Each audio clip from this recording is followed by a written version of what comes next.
Yes, my people, welcome back to AFTV. Welcome back to another live. It's been a long time since I've been on. I haven't done a live in like 2 weeks or like a week or so. But I'm joined with Turkish. What are you saying? Is that good? That's a good. I don't know if it's a good thing or a bad thing.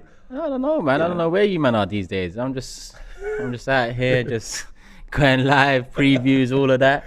To be fair, I've been not traveling, going to games, away games and that, you know. So I've been out, but we're here back, me and you, Turkish, to discuss kind of Arsenal right now. There's some things that we may not have spoke about on camera. So for me personally, I haven't really given too much thoughts of what happened or the win between Chelsea versus Arsenal. I haven't really given my thoughts. I liked what Robbie did with you in his fan cam, and he asked you, can we win the league? And you smiled. And he said yes, and it seems like you're very much, but to be fair, you've been believing a lot recently this whole season, if I'm honest. You've been giving the team fair enough praise throughout. But to hear you say that is good, and we're going to get into why, you know, that feeling is amongst whether yourself and me speaking with many fans when I've been travelling through Europe and going to games. That does feel like the vibe right now. Not even just we can win I won't say win the league, we can challenge for the league, but also other things as well. There's a comment right at the beginning of the live here from CM says, everything will be ours. Now, people can laugh at that, maybe other fans can, but the way this team's playing, I can see why a lot of the belief is there for Arsenal to really kick on. And I kind of want to depict this with everyone watching and listening, where you're at as an Arsenal fan right now. This has been my favourite question is, what is it the mood like around you and your friends and whatnot around Arsenal? Do you really buy into what you're seeing? Is this something where Mikel Arteta could really stake a claim as a top manager? Like, regardless of if we just miss out on the league, or even if we win the league, what does that do for the club, the manager, the fans? How seriously should we be taking trophy competitions like the Europa League, like the League Cup?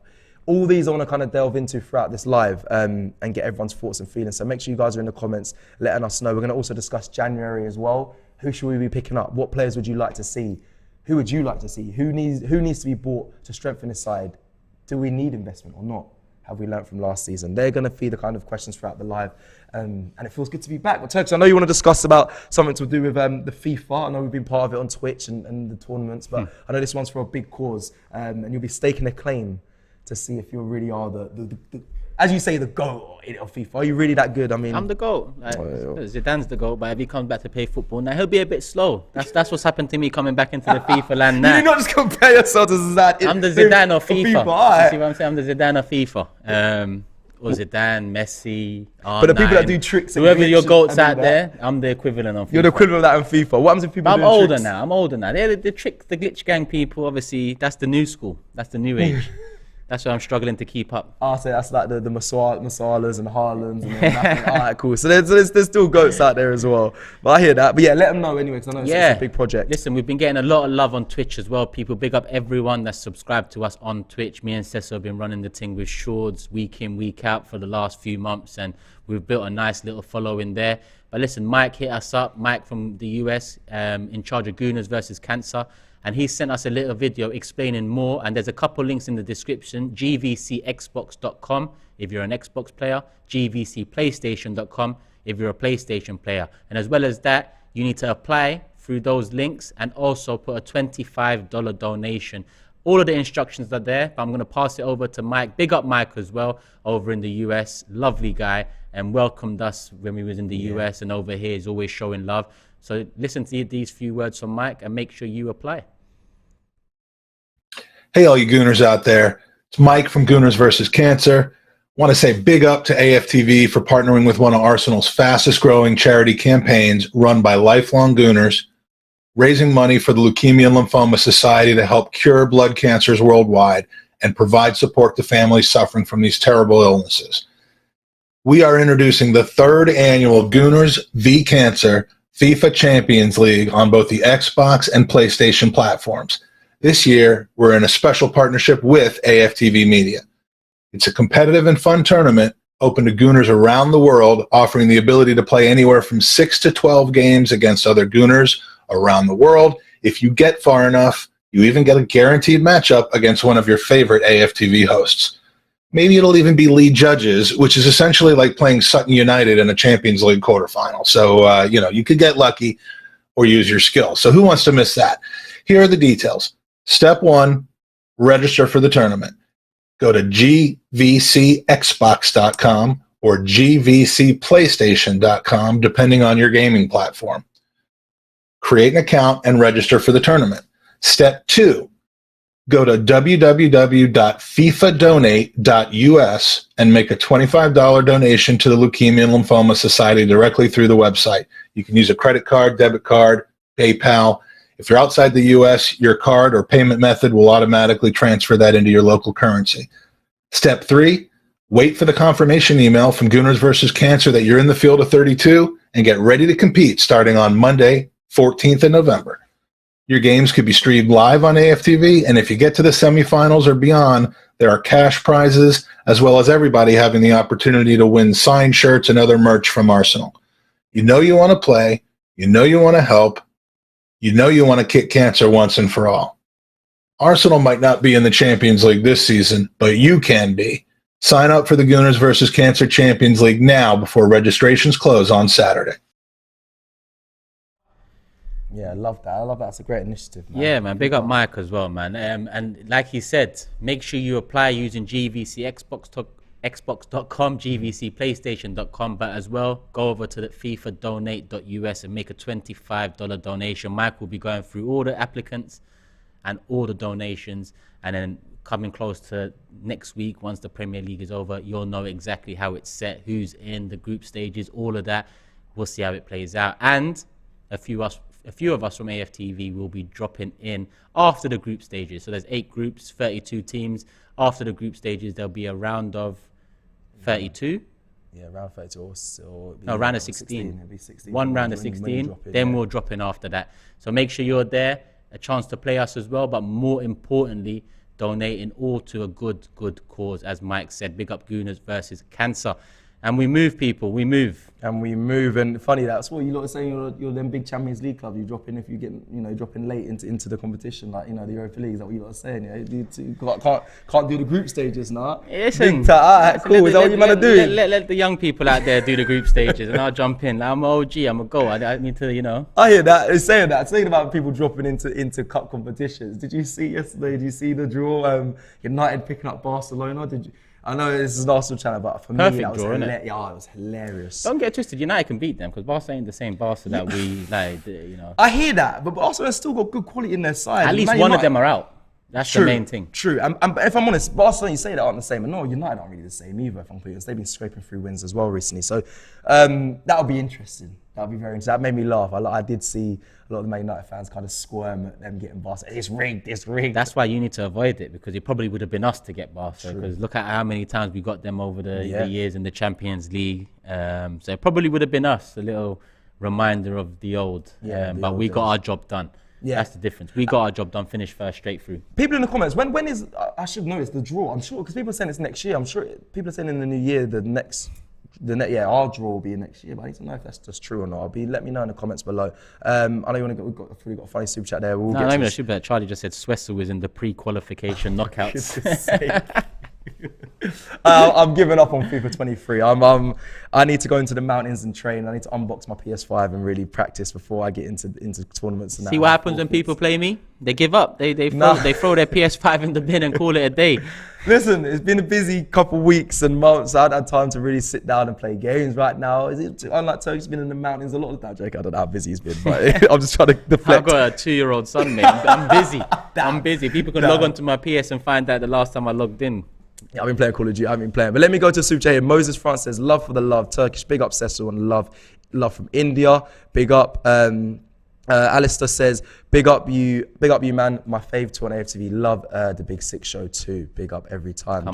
Josh Media as well in the chat as well. I see Josh. Long time since I've seen you as well. But let's get into it. Let me just quickly run through, I guess, Chelsea. We're going to have a bit of time about just reflecting from the game. I know yesterday they did a live between Curtis and Laurie and they kind of discussed it and nothing personal. And I want to move away from the Aubameyang thing because forget Aubameyang, like it is what it is. He's moved on now. He's at a new club and he's doing his thing. Well, yeah, he's doing his thing, or if he's not doing his thing, I don't know. Who cares what he's saying over there? Let's just go to the game and focus on how amazing just Arsenal have been. And again, what the title says, how far can Arsenal take it this season? I mean, there's been doubts of Mikel Arteta through his time at Arsenal, but I think a lot of people have changed that mindset now. I think the players as well, before they kicked a ball for Arsenal and the signings came in, there was some doubts on price tags and whether they'll bring us back to our old days and all that. But now we look at this team and it's been sensational. And I don't want to. We can go from Aaron Ramsdale, but I don't want to touch too much on Aaron Ramsdale because he didn't really do too much against Chelsea. But I do want to go to Ben White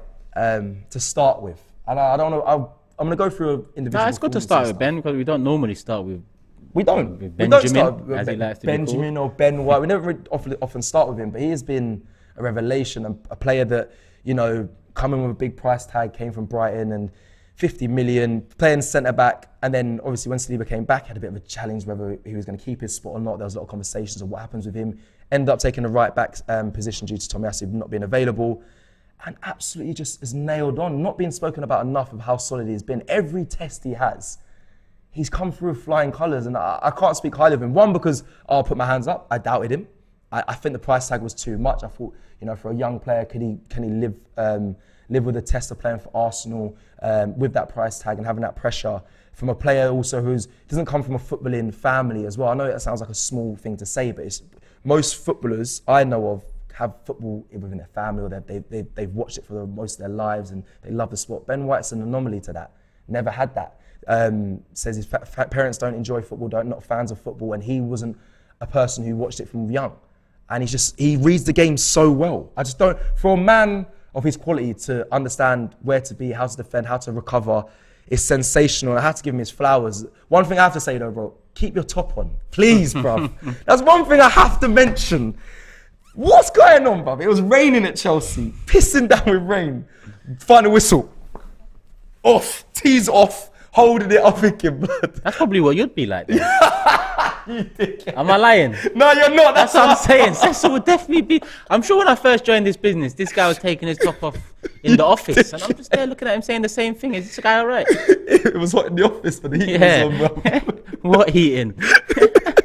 But yeah, Ben White, man, keep the top on. But apart from that, listen, performance-wise, he is absolutely sensational. I can't speak highly of him. I think he's been very comfortable. He's very versatile. How he's not in the England side is, it keeps getting brought up regularly, week in, week out. Every time people speak about Ben White, what's going on? Gareth Southgate, you must be crazy for not bringing it, not taking him to the World Cup. I believe he will go. I spoke with someone very close to Ben White. Hold up my contact, big him up. Good friend of Ben White's. They find out Thursday. For anyone wondering, you probably already know that, but they do find out the squad Thursday. So we'll know by then if he's in the side. But I'm sure he will be going to the World Cup because there shouldn't really be any doubt of the injuries that England have currently, and his performances have been second to none. But yeah, Ben White for you, and then the Chelsea. I think you probably give praise to a lot of the players already, but for me, has to be highlighted in that sense. I was going to move on, but anything on Ben White? Are you happy to? I'm very happy with Ben White, man. Yeah. I doubted him coming in 50 million. I just thought that's a lot of money for a player that at the time I just didn't see how he would be worth it. But on top of his, solid first season coming into Arsenal, centre back, obviously we still had defensive problems, but in terms of a first season at a bigger club, he'd done pretty well. To then be moved to the right back position and be performing better, in my opinion. He's been better in the right back position than he was at centre back. But yeah, I think he's been one of the standouts of the season. I say standouts, but he's gone under the radar. But when you really delve into it, he's been a very important cog to the machine. Yeah, because you say that, and I'm trying to think of any time he got caught out at centre back when you said about he's been better right back. I can't think of him being caught out at centre back, but I can't really remember him getting caught out at all at right back. So there's definitely strength in what you're saying there. But he's been absolutely superb. And I'm just going to go through the 11 quickly and speak about obviously Chelsea performance, but then that kind of lead us to where we need to strengthen, who we're looking at in January. Going into the centre backs, Saliba. There's. Sign his contract. That's the main thing. I just can't believe how superb he's been. We did a really good live a couple of weeks or months ago when I spoke about the pressure that he must have been under, being on loan, seeing Arsenal sign a £50 million defender, and then thinking, wow, they're trying to rub me out, really. Like, why are you signing a centre back when I'm on loan? You've pushed me out 3 loans. For you as a player mentally, you have to go back and earn your position. And he came in, slotted in, and no one's looked back since. He's been absolutely superb, composure on the ball. I saw an amazing tweet that someone said he has that he basically lets players be off or onside or gives them a yard for banter basically. He can let them get the run on him and he catches them up. I don't know how he does it in second gear every time. Never looks like he's sprinting. Normally he gets called off for offside, but he just it's like he gallops. It's like he's just strides along and he's just in control of it. It's crazy. every situation is in control of Yeah, Turkish. he reads it so well. That's the main thing. Once you read the game well, then it becomes so much easier. But even when it looks like he's been caught out, like I said, even if he's someone's, they got a through ball and it played him in, and he's not in the right position, he catches them up. Yeah. But he doesn't even look like he's sprinting, he still catches them up. He's all round. That's why I look at him and I say, what can't he do? He's good in the air. He can be physical. He can be composed in tight spaces. He can, put his neck on the line. He can play out the back. It's still very early days with him as well. Don't get it twisted. There's still more developing to come. Yeah. There's still more quality to be shown. What is he, 2021? Yeah. If that. He's 21. He's 21. 12 games in the Premier League at the top level. I know he got young player of the season last season, but there is more to come. And like I said before, listen, the contracts of Saka and Martinelli are so important. But Saliba has quickly joined that list in terms of importance now. Yeah. But on the verge, this is a mad statement. On the verge of being one of the best centre-backs that Arsenal's ever seen. Now think about this, because realistically, I'm looking... ever seen. But if you're running through the list of centre-backs, I'm just trying to think of all the centre-backs that play for Arsenal. Yes, you've got Tony Adams, there's some elite centre-backs in there, but especially in the Emirates era, not many that jump to mind. People can talk about Koscielny, about how you feel about him or not. For me, I rated him, but when it comes to the projection that Saliba could have, I think he could be one of the top centre-backs at Arsenal. For my era, what I've seen, eventually I think he can really be that. He's got the attributes to be that, but we've had some legendary centre-backs. Yeah. And none greater than Tony Adams. Yeah, I'm not. To get to that level, you need some league titles, you need some consistency, you need some loyalty, So, Is it a waiting game then for you for when it comes to that sort of thing? It's for me to reach that level of status, it might come, but it's highly unlikely. Yeah. Tony Adams is, for me in particular, special. Yeah. But Saliba's got all the attributes. He's got, in terms of being all round for modern day football, he's got more attributes. He suits the modern game, whether it be physical, whether it be composed playing at the back, like I just said. So more to come, but that status comes with league titles. Yeah. That status comes with loyalty. That status comes with, a longer period of time. Yeah, only 12 games in. It is only 12 games in, but this is why I'm enjoying doing the show, because I want to just make sure we get, give the flowers to the players that have been shining throughout, and also the managers and everything around the club so far. I always go back to where the women are and how well they're doing, how the under-21s are doing, and just time to give a lot of the players the flowers. Now, quickly, I'm going to move on from Gabriel. Past Gabriel Magalhaes, scored the goal, superb performance as well, solid. Had some doubters, but I really think he is quieting them with his performances so far. I want to go to Zinchenko because a player that I always get questioned, Tino Zinchenko, Cecil, Tino Zinchenko. We know how good we shouldn't have to pick between players, but I'm a big fan of Zinchenko. I love how good Tini is, but Zinchenko for me is always has the quality, that I think Tini still definitely has quality, but what Zinchenko offers in that midfield and how he can congest it and keep the ball in play, his intricacies, I really enjoy as a fan. And he stepped in against Chelsea, had tough opposition to go up against, and was superb as well. Absolutely superb. Zinchenko, I think, has changed the mindset. I know you want to talk about something that kind of came in the press this week, that he speaks about top four and how he wants to change the mindset of just the fans and the culture at Arsenal. They shouldn't be setting that as their target. Before we do discuss that, I do want to run through the super chats before they disappear. No worries. Young Gunner with a super chat. Thank you, Young Gunner. Says, big up AFTV. Turkish will there be a supporters club before the World Cup as way to review our first 16 Premier League games? Yes, there'll be a few supporters clubs, not just before the World Cup, but throughout the World Cup as well. I'm looking to bring out one a week. I've already got Chris Hudson, Curtis and Sharoy lined up for next week at some point. So look out for that one. We'll obviously review the first half of the season, or if that. There'll be another one that looks into January. There might be another one where we talk about player of the season so far, or most important pieces to the puzzle so far. So there'll be a few. Maybe in the comment section after this video is uploaded, you let us know who you might want to see on that supporters club, and any topics that you might want us to delve into. Like I said, we'll do the review. We'll look at the players and the most important pieces, and we'll also look at January. So there's 3 already in the bank that we're going to get done. But if you've got a few more topics, a few more suggestions for guests, then please feel free. Just leave it in the comment section. 100%. And also there'll be like I've done it before, like an Ask the Fans sort of special where we go to like a cafe or a pub or a special location. We invite a load of Arsenal fans down and we're going to do this similar sort of thing, just discuss the first half of the season and how the mood is around Arsenal fans as well. But definitely check out all the sports clubs throughout the World Cup because they're going to be brilliant, and it's going to be. I'm really looking forward to that as well. I can't lie. It's been a while. It has been a while, but I do like the supporters club. It is. But it's nice to check in with some of those names you mentioned as well. Big up to them as well. So hopefully that gets recorded and we can watch that soon. KD with the super chat. Now, thank you, KD for my birthday present. You're a legend. I have to just get that in. Big up you, man. A regular here on the shows as well. Both Turkish and Cecil, who are your ideal transfer targets in January? And this is going to be part of the show. Okay, but all right, you're speeding ahead. That's fine. What should be the budget we should spend? Danilo, I guess for sure. Now KD. I will get to that. That is going to be part of the show. We're going to get to that section. I'm just going to quickly just read through the last super chat here. Patrick says, "Thank you for the super chat." Says Giroud's control of game, Laka's built up game, Oba's pace equals Jesus. He is the best, and the goal drought is no issue at all. Something I think we need to kind of not get over because. If you're going to go for a title challenge, Jesus is going to have to score. He's going to have to score at some point. You have to add goals to it. But what he does for the team, like Patrick just mentioned there, I think it is a big part, and it's going to help. It's definitely going to help. If you're going to really be in this conversation of contender for the title, I know people can say you can assist and probably do it.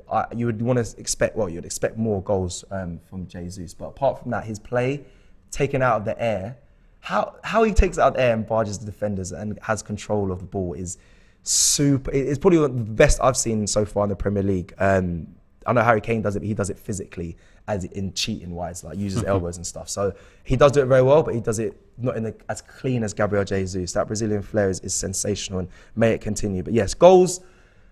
Because we're winning, I don't want to talk about it too much, but I don't want it to be the main focus on Gabriel Jesus because he's a superb player. And congratulations to getting a call up to Brazil. Yeah. But yeah, man, that will come. That will come. Zinchenko, quickly, Turkish. That statement that came out in the press. It's a mentality thing there. Forget this top four stuff. It is a mentality thing, and it's good that we're starting to hear it from the players themselves. Because even me, up until I'm still looking at it the same. I'm still remaining somewhat grounded. Listen, Robbie asked me, can we win the league? I said, yes, we can. Can, not will. Can we win it? Yes. Over to you, Kroenkes, in January. We'll see what they do. But that is a fact. We can, especially if we have the same output that we did in the first, 12, 13 games of the first half of the season. You add to that hopefully Emil Smith-Rowe comes back and he can be productive off the bench. And like I said, with the Kroenkes and Arteta and Edu, we get a couple over the line in January.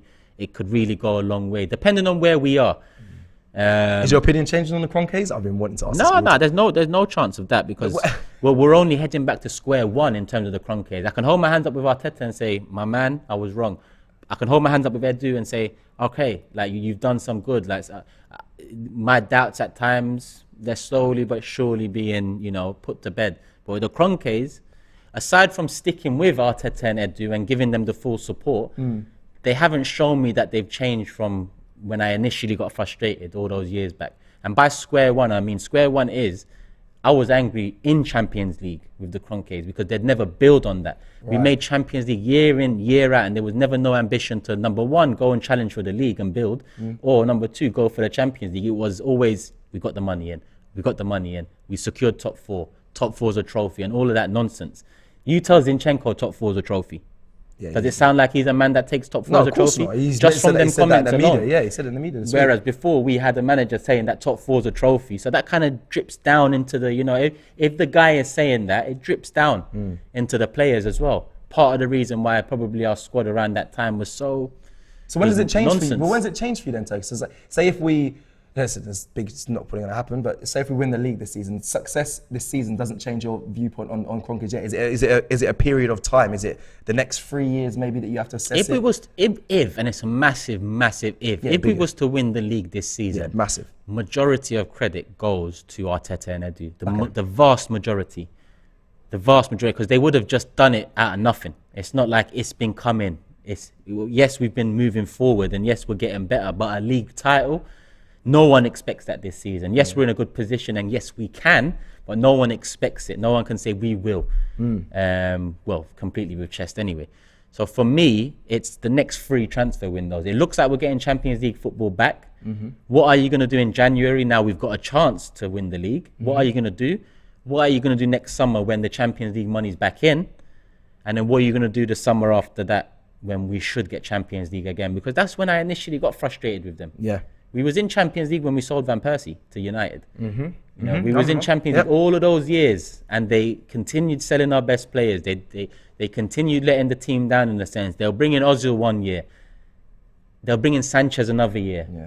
They'll bring in Czech another year. When the reality is we needed all these players in a shorter space of time. Dripping them in, year out, it kind of worked against us. Because in the end, by the time we go into the third year of bringing someone else in, we're doubting Ozil. Yeah.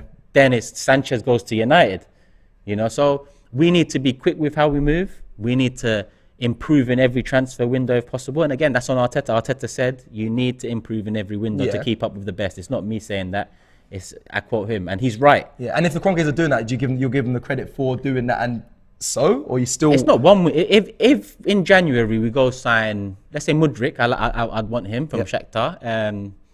Let's say we signed him and Tielemans, and you ask me, do I forgive the Kroenkes? No, I don't forgive. It'd be a good start for them from square one.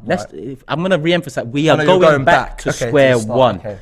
This is a big uphill climb for them. I know. I just want to. It is because, of course, it's an uphill climb. What you think? 15 years of bullshit can just be erased with what?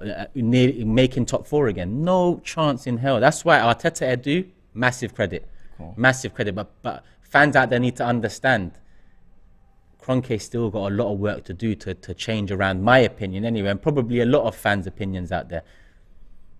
Okay, sorry, you cut me there. You cut off there quite briefly. Yeah, interesting. I'm taking it all. I'm just trying to think. Yeah, the Kroenkes, because obviously the rebuttal might be, but the full ownership was in this time, and I know you don't want to hear any of that. But if it all comes together, and you said they keep investing, I can see how certain people's mindsets may change. Even myself on the ownership, and especially if it comes with success as well. That's my personal opinion. Going into the midfield now, just quickly, Thomas Partey, by the way, is sensational, and I remember doing, what video did we do? I think it was a video, not keep or sell. I think it was the end of last season. We did like a review of the players, I think. I don't know, we did a video like that. And I was so frustrated with the availability of Thomas Partey that it really knocked me down. And if I'm honest, at that time, I hadn't seen enough from him for me to be like, he's that world-class CDM that, you know, is a proper good player for Arsenal. I was very much questioning him. And even at the beginning of the season, I still had, the jury was still out for me as a fan. I was waiting for it. When I saw him against Chelsea, oh my days. There's small little things that he does, whether it's intercepting the ball, reading the play well, starting the attack, taking the risk to pass a ball in tight areas to get moves going, finding through balls. All of that I never saw from Thomas Partey. And when I saw that Chelsea game, I realised how valuable he is in this Arsenal team.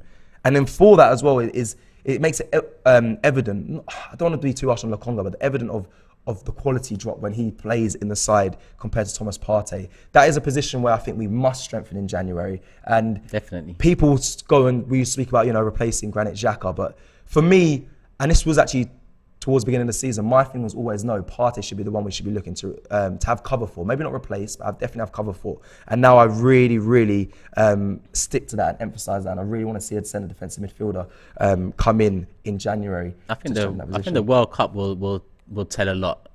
We'll have to see how our players get back in terms of fitness. Listen, Ghana are there, and Partey's fitness and injuries over the years has been a letdown. And I'm wishing and hoping for the best, because we do need depth in. If you ask me two positions in January, I'll probably say striker and midfielder in depth for Partey. Even though Elneny is back, Elneny's only got a year contract. It's not long term, and the reality is you'd want someone with more quality. I like Elneny in terms of being a squad player, but if shit hits the fan with Partey the second half of the season, we've got a couple of games against City, we've got big 6 fixtures away from home against Tottenham, against Liverpool, so we've got massive games to come. We can't afford to go into those games with a drop-off in quality in the middle or a drop-off in quality up front. So we're going to need to bring in someone that gets goals, whether that's a striker or maybe a Mudryk or some sort of a winger. And we need someone to kind of add some depth, but also be able to challenge and rotate with Partey. But this is the problem, not with Partey though, the problem with the striker situation. I keep saying this to people because people are like, yeah, we need someone to score goals and whatnot. And that is what most teams look for when they're looking to sign, a forward player. But can we find a player that's happy to really be a number? He's got to be a number 2, really. Are you looking for a player that is a number 2 that score? Because a prolific goal scorer is not going to want to be a number 2 at Arsenal Football Club. If you're looking in the market, if you're being completely honest, you need, because Gabriel Jesus isn't really going to get pushed out, in my opinion. And do people agree with that? Is there a striker that you think, yes, he's a goal scorer and will fit perfectly for Arsenal, but also be happy with being a number 2 to Gabriel Jesus? And I'm not going to say a number 3.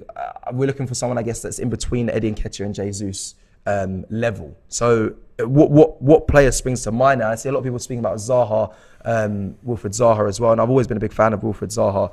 But I don't think he comes into Arsenal, and I know he's not naturally a striker, but has been playing there every now and then. He doesn't come in and say, I'm happy to sit on the bench. But not at his age, no. Exactly. So where we got people, okay, I got Osimhen here, Vlahovic, Origi. But at the same time, listen, next season we've got an abundance of Premier League games. We've got the Europa League, we've got the FA Cup. We've got multiple competitions that we have high hopes in. So even if a player comes in, he's got opportunities to challenge and stake his claim. Zaha, we know what he's about already. We know his contract's up end of the season. It could be a cheap buy in January. And it's not like he comes in and starts ahead of Martinelli. No way. But would be happy with the rotation in that position then. Yeah. Right now we can't rotate with Emil Smith roll out. Behind Martinelli, we're talking similar to behind Partey or behind Jesus. The drop-off in quality is quite vast. Yeah. Whereas with Zaha, I think we'd all be happy if that was the person stepping in. Oh, I'd love that. But yeah, it's just and with the striker, I'd say, listen, last year I said Tony, and then I went off him a bit. Shout. But then this season he started well again, and I think he's probably the profile of striker I'd bring in. And it's not about coming in and demanding first choice straight away. Sometimes you've got to come in and take your opportunities. And I think Tony's a confident man in general, a confident character outside of football and on the pitch too. So he'd be relishing that challenge. And that it's not just Tony. There's other players that I mentioned. Patrick Schick last season. He had a banging season last season. This season, not so much. But it's more the profile of striker I'm looking for because Jesus, even without the goals, is adding quality to the side. So it's not necessarily about if we need a goal in the 70th minute, who comes on for Jesus? It's about who can you bring on to complement Jesus. And I think a different profile of striker would complement Jesus because Jesus always drops in anywhere. He links up on the left, he moves about. So if you have that target man, when you need a goal in the last 20-25 minutes, then Jesus has someone to work off in front of him rather than it being the guy that comes deep to start making things work and then needs to be the guy at the end of it. Yeah, so you're saying what, keep Jesus on and you bring in this other potentially, yeah. Jesus can play across the front three. He's done it at City. So I'm looking at a player to complement Jesus more than I am looking for a player to come on and replace him. What sort of profile complements Jesus? Is it a goal scorer? Is it just you mean like a physical? Is that what you said, like an Ivan Toney sort of player? I haven't got the answers to that, but what I think he'd be complemented by a striker that does the majority of his work in and around the box. Okay. Because Jesus does the majority of his work outside the box. Yeah. Then when the ball comes in, we still expect him to be there, and rightfully so because he's the striker.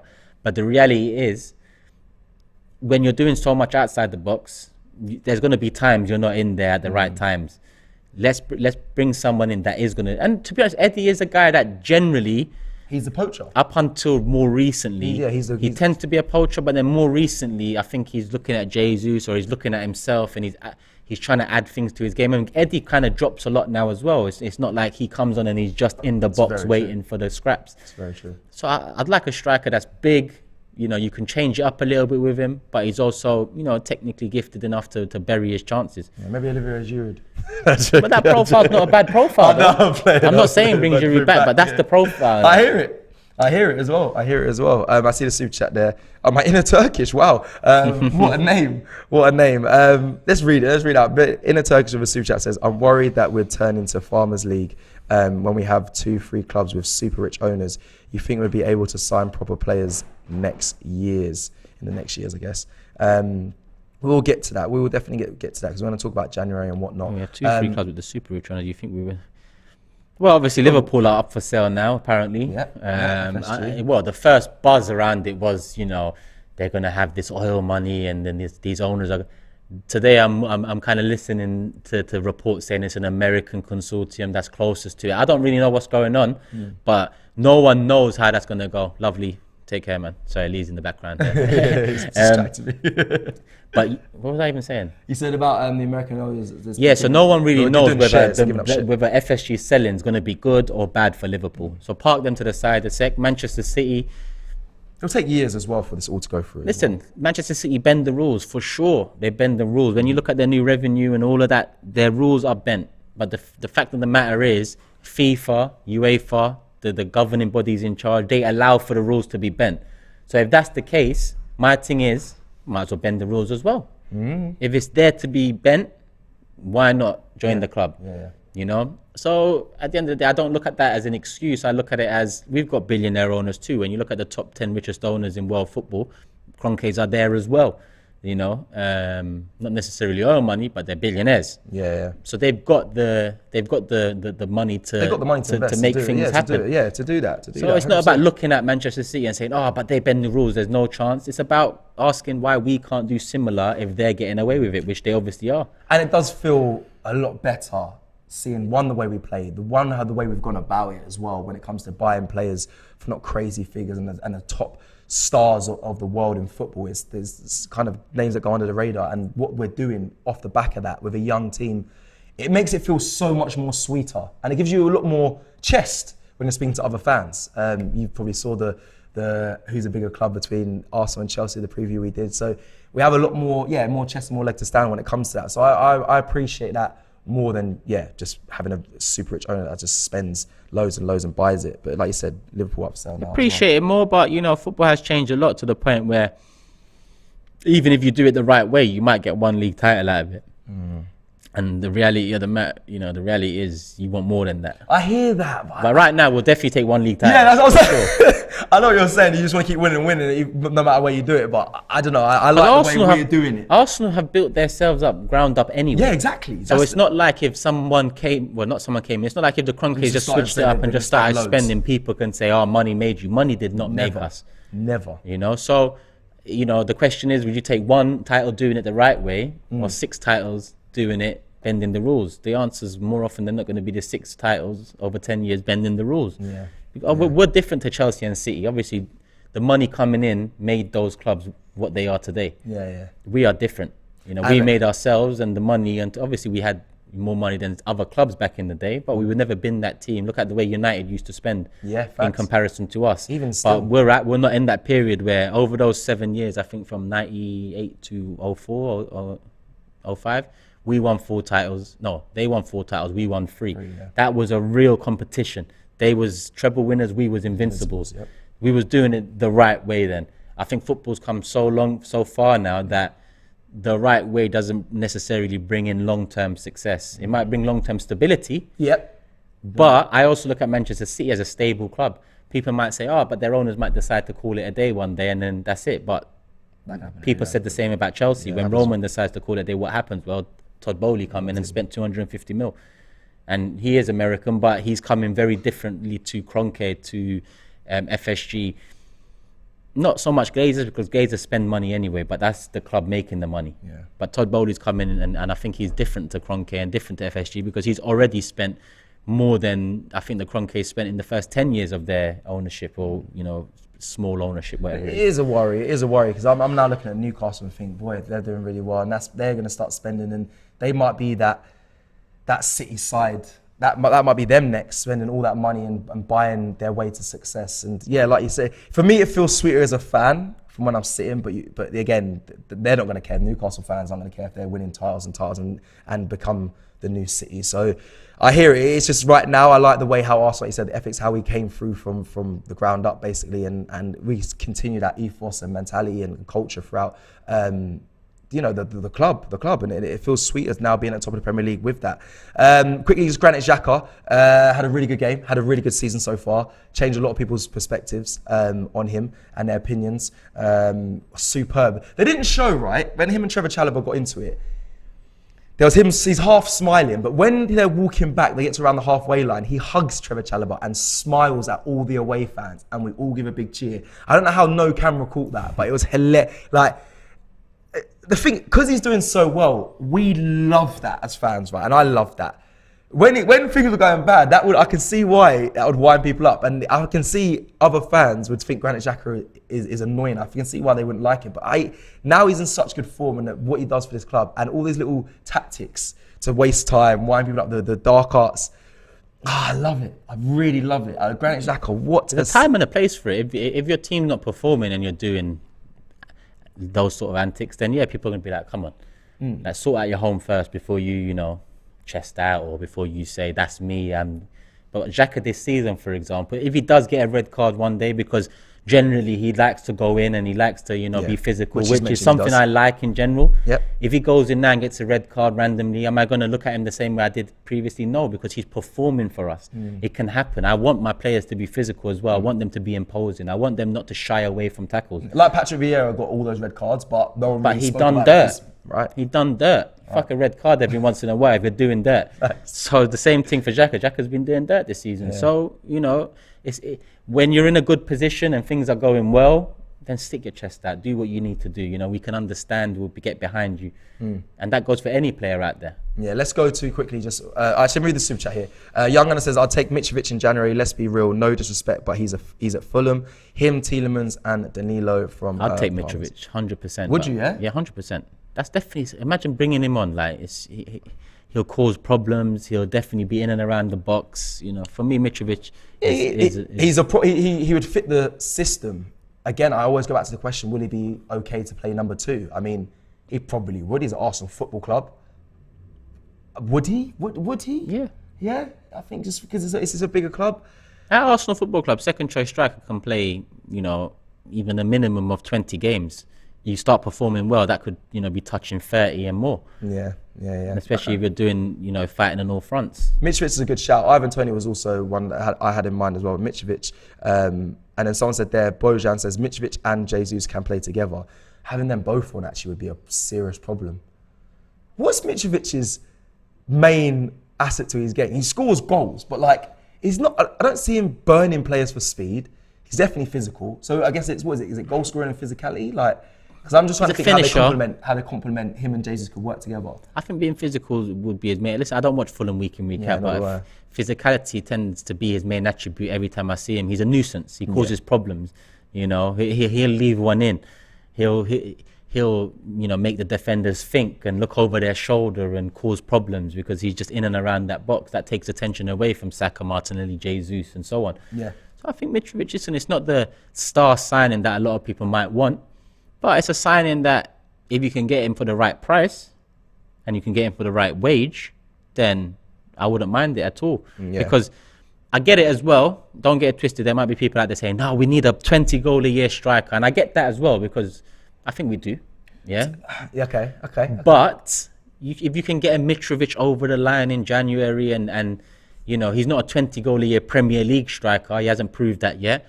But moving forward then, if you still believe that we need a 20-goal, and by you I mean Arteta, Edu and so on, that we need a 20-goal-a-year striker in the summer, then that still comes in. Maybe Mitrovic becomes third choice striker. So then you look at the choice of strikers then, and then it becomes a lot healthier. Yeah. Right now we've just got 2 strikers, and the drop off from 1 to 2 is quite big, and it's not just quality wise the drop off, but there isn't enough difference in terms of what they bring.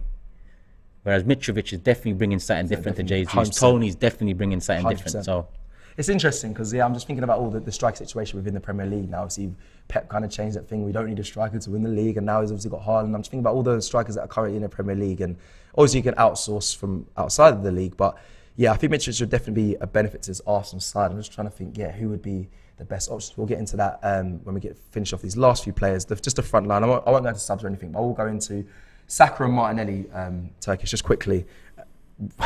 We mentioned about the pressure. We've always done shows together and we spoke about they're young players. They shouldn't have this pressure to carry the Arsenal badge on their back, drag us through, especially last season, the season, when the senior players aren't stepping up. Now it feels like... It's not on their back. Yeah.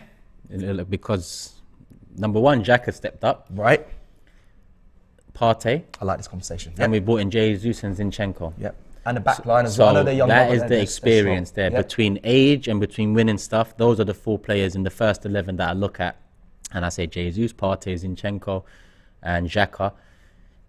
it's on you. Like, it's not all on you, but now you're the people, you're the personnel I'm looking at now. You're the leaders of the new school, let's say. Yeah.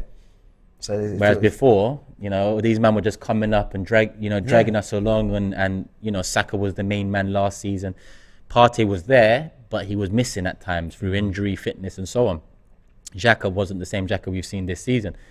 You know, Tierney, leader, again, similar to Partey, missing at times. Now we've got like a core of experience and winners, a mix that are actually present more often than not. And that's what it is. That's why I had to just bring that up, and I did enjoy that. I do enjoy that conversation because we were so on them and was thinking about, you know, there was a lot of conversations like, will they stay at Arsenal when bigger clubs come in for them because of the pressure they've been put under and whatnot? But they're just flourishing, and even with the pressure being taken away from them, they are still going to another level, which I love. And I suppose that's what they needed. They needed that taken away, that ultimate pressure that for them to hold up this Arsenal side, and they're flying. And big up to both of them. And when Emil Smith Rowe returns, hopefully he still can just step up to that level as well. It's going to be a bit of time before he hits their ceiling and where they're at. But big up to them. Bukayo Saka and Martinelli have been absolutely sensational, and it doesn't get spoken about enough of how good Saka's been, because I think our standards are so high for him, and also in this country as well, because how big he was and how good he was for England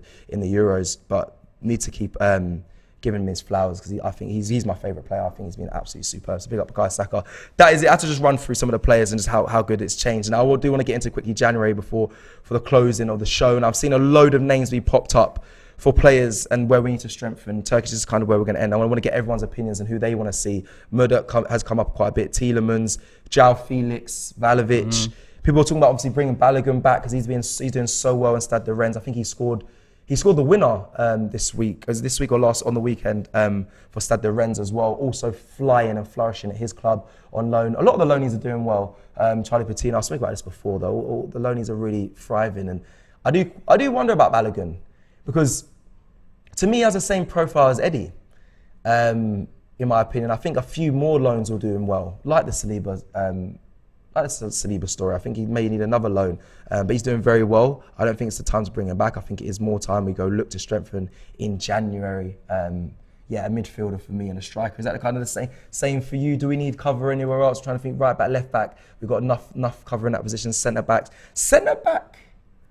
Well, I suppose you'd move in terms it of around January. It's not a priority. Yeah, so it kind of just goes to really a striker and a midfielder. And I'm seeing a lot of people put in their opinions. Vlahovic. People keep saying he's cold. Has he been good this season? Let me check. Sorry, bear with me. I don't think he has. Has he? I don't think. When I last checked his numbers, but not Juventus too long ago. definitely haven't. Yeah, so I'll be interested to see. Listen, Felix, that would be a dream. I love Felix. The quality he possesses is Yeah, him and Cody Gakpo were a name that was floating around. Yeah, but I don't think Felix is an option in January. Not the amount of money that will take, and with Atletico and Simeone, I don't think they'll be letting a player of that caliber go midway through a season. So Felix is definitely someone I'd be interested in next summer. I just don't think it's attainable January. Yeah, Vlahovic with 6 goals and 1 assist so far, in Serie A. Tall, very tall. Someone said we need tall strikers, and he is a tall. He's a different profile to what we have so far. And people say maybe get him in, get Vlahovic, because until his price will fly up. The name that I keep saying as well is Danilo. I believe that's the young Brazilian as well. A player that I haven't fully looked at in depth, but a good young player, fits the profile for Arsenal. I think he's versatile as well. Someone said Evan Ndika as well. I think he's coming up to the end of his contract. That's a centre back at Frankfurt, if I'm not mistaken, off the top of my head. I think it's Frankfurt. Okay. He looks an option, but like I said, in January, I don't expect us to have that much money to spend, so it needs to be spent wisely. Do you not really think the Kroenkes would have looked at last season? And you heard what Arteta said, that he didn't have the facilities really from the owners, is basically what he said. It wasn't his choice not to strengthen. Do you not think they will say, my bad, this last season? Yeah, you were right in the end, because Tottenham strengthened. They beat us. They nicked it by 1 point. Do you not think they might say, full trust, the funds are released for you, whoever you want? And I don't think it'll be a big name, but you can get who you want. Do you not think they'll put a big load of money in? Especially... What's a load of money, though? Okay, I'm going to say in... Because 50 million now is one good player. Yeah, 50 million is not a load of money to me. So I don't see us spending more than 50, maybe 70 Not 100, max. not to 100 million, two Not in January. top players? Not in January. Seriously? Nah. You might even be able to get free. I mean... What evidence do I have to say yeah or believe that they will? I don't have that evidence. What club has spent over 100 mil in January? I know, but then again, during the COVID year, what club was going to spend a lot of money? We spent the most, and I don't think anyone would have called that from the Kroenkes, but we did it. So this could be, and I'm thinking, the only evidence I'm trying to give you is the back of last season. They must, in my head as a human being, and looking at a business wholly, you'd think, that happened last season. This is where it kind of went wrong. We should invest, surely. Yeah, I expect them to do something. But you just don't believe... I just expect 50 to 70 mil, 1-2 players max. And that might be enough. It might not be enough, depending on what they want. Yeah, how many would you... I think two definitely, midfielder and striker. No, maybe... I'm going to go 3. You need maybe a winger as well. Because of... I feel bad, but because of the Emile Smith-Rowe situation, I don't know how he's going to come back out of injury, whether it will be the player he was or not. I think you need not a big signing to cover him, but someone who can kind of fill that role. I don't see Marquinhos stepping. I know he plays sometimes on the right. I don't think he steps in and does that. Look, your guy's available for free next summer. Marcus Rashford. I would take him. Nah, bro. Come on, bro. Nah, bro. Come on, bro. Nah, bro, He's been all right for United as well. Yeah, he looks better this season than he has recently. I don't know if he'll be the guy to sit on, be a number 2. I mean... What? No, actually, he might have to be. He'd have to. What do you If mean? Zaha would be, he would be. Zaha's better than Rashford. Oh, he is better than He has Rashford. been this season, but Rashford is a good player. He doesn't get. Trust me, he's decent. Sorry, I'm looking at the list of players out of contract in 2023 in the Premier League. Thank you, C1. I'll take Rashford all day. Sorry, go on. Rashford, Tillemans, I'm not- Jorginho, Kante, forget them, man. I Zaha, liked Kante though. Trossard, good option there. Someone said that in the comments. Ilkay Gundogan's out of contract next summer. Soyuncu's out of contract. Ronaldo. In terms of players, Arsenal. Now let me move on. La Liga. Thomas Lemar, a player we was apparently close to signing. 26 turning 27 this season. Asensio as well. Real Madrid. As well. Memphis Depay. Benzema. Yeah. Close your eyes, bro. We're Close your always linked eyes. to him, man. What are you saying? Bellerin got a 1-year contract at Barca? Yeah, it was only I believe. Nah, it makes sense, man. They said, fuck it, man. Bring him in for a year, man. We'll let him go next year. Serie A. Belotti. Malinovsky. Nah. Bundesliga and Dika, we mentioned, Frankfurt. Trossard was a good shout. I see people saying Trossard. He's on in sensation. Probably out of all the names I've mentioned so far, Trossard would be the one that's most realistic. And Not take Kante, no? No. Everyone said he's finished, injuries and all that, but I really like Kante. I like Kante as well, but he's done. Leicester title, Chelsea title, call it a day, man. He ain't coming here to have a holiday. Is that what you're saying? I'm done with all that. Yeah. Okay, fair enough. I think Trossard's probably the one that stands out. Tillemans too, in my opinion. Are you still on this Tillemans hype? I know recently's been scoring bangers, but I'm not with it. I'm still not with it. Listen, you need a squad, and Tillemans he's got quality, and if you can get him in for low fee, low wage, it's good business. I think Trossard was a lovely shout. But we are coming to the end of this live, and I've enjoyed the people putting up their opinions and thoughts on who Arsenal should sign in January. I think before we wrap up, it's inevitable that we do need to strengthen, though, to continue what we're going for. I don't know the targets that Arsenal have set for this season, but they must have changed from how well the season has started. Same with last season, how bad we started and how we ended up. They must have changed throughout the season. You're now in a position where we beat Wolves, we go into the World Cup, top of the league. You have to look at January as a big sticking point to go on to something special for this season, whether that's win a trophy or win the Premier League. And it's imperative that we strengthen in January. I've seen a plan over the last 2 summers. You know, the first summer with the Ben White, Ramsdale, and, you know, the players that in that position we could get over the line. Then the next summer with an improved season, nearly getting top 4. You know, he pulled his strings with Pep and Jesus and Zinchenko. Saliba comes back in.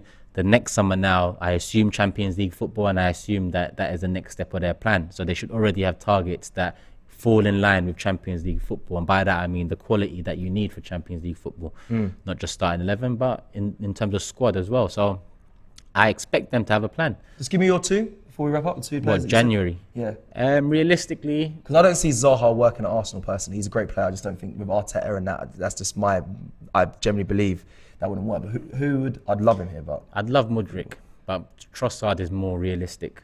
So let's say, ideally, I'd say Mudryk and Milinkovic-Savic, but realistically, I'd say Trossard and Tielemans.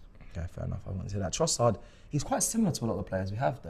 Arteta likes that. Yeah, he's quality. Arteta likes that. He true. likes the low centre gravity, the coming in, running behind and beating players. Yeah, he's that profile. But yeah, thank you very much. Oh, sorry, DMYG, Frankie De Jong would be the If Barca would take 60 for him last summer, and he didn't want to go to United because they're rubbed, it's not about money for him. So why not give it a go? He would be a brilliant addition. Why not just give it a go? What's the worst that could happen? And someone said Felix, Atletico being knocked out the Champions League, the money, the wage, they need to sell him. If that's the case, then again, please go for him.